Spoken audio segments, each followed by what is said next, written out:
ce moment, les marques dévoilent leur nouvelle collection pour l'automne-hiver, ça on le sait. Et il y a quelque chose qui saute aux yeux si on s'attarde un petit peu sur les chaussures des grandes maisons de luxe. Que voici, par exemple.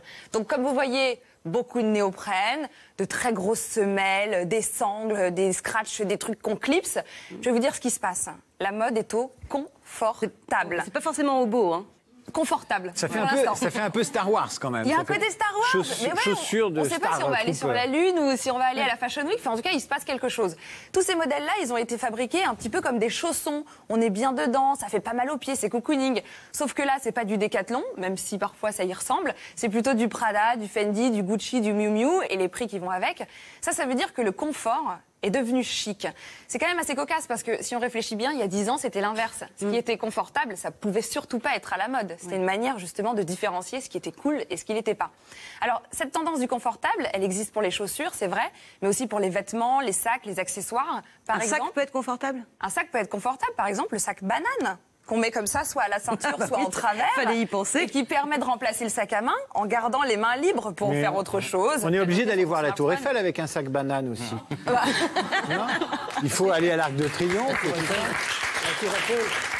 Oui, voilà, ça y est. Les connexions se font. Alors, mais avant, un sac banane, c'est quelque chose qui coûtait 15 €. On l'achetait avant d'aller faire une rando. C'était quelque chose de très pratique, on va dire. Sauf qu'aujourd'hui, il y a des bananes de luxe comme celle-ci. C'est une Valentino. Elle coûte 1 450 €.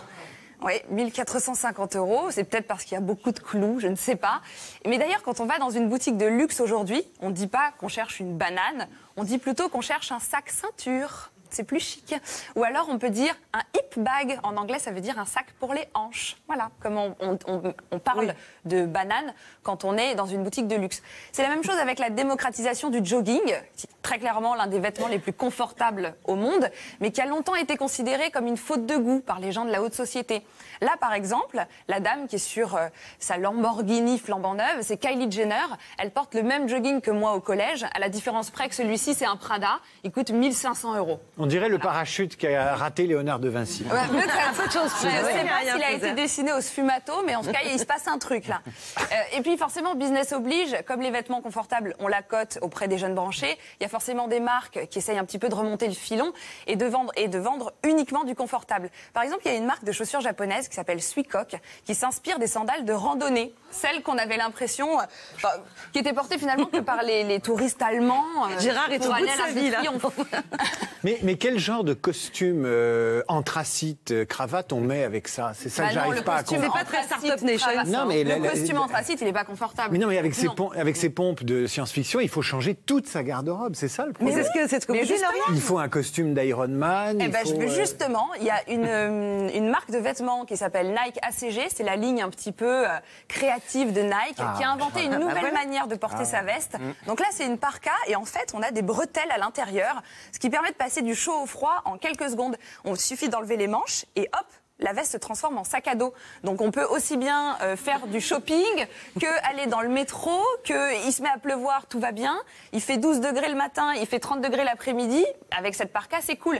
Elle n'a clairement pas été dessinée pour explorer le Groenland, mais plutôt pour séduire les DJ, les invités de la Fashion Week, etc. La marque Kawaii aussi, qui était quand même devenue hyper ringarde dans les années 90, est revenue en force avec des modèles qui tiennent frais, mais aussi chauds, et puis ils font des collabs streetwear, etc. Ce qu'il faut retenir de cet avènement du sport et du confort, finalement, c'est que c'est l'avènement aussi de la mobilité. Les gens sont de plus en plus mobiles. On a envie de bouger, on prend plus l'avion, on a envie de chaussures confortables qui permettent de prendre l'avion, mais aussi de rentrer dans une valise. C'est léger, c'est pratique.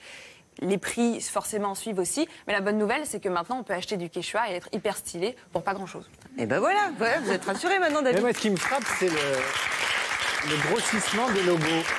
Ah oui, mais ça c'est un autre sujet. Mais non, mais quand je vois le logo de Kawaii, il est énorme et on voit le logo du crocodile, il est gros. En fait, ça grossit de plus en plus. C'est une collab qu'ils ont fait avec Kappa et ils ont grossi les logos parce que c'était justement d'influence très streetwear. Et quand c'est streetwear, forcément, on a des gros logos parce que c'est ça la valeur du vêtement. Merci beaucoup, Lauriane. Merci, Gérard. Merci.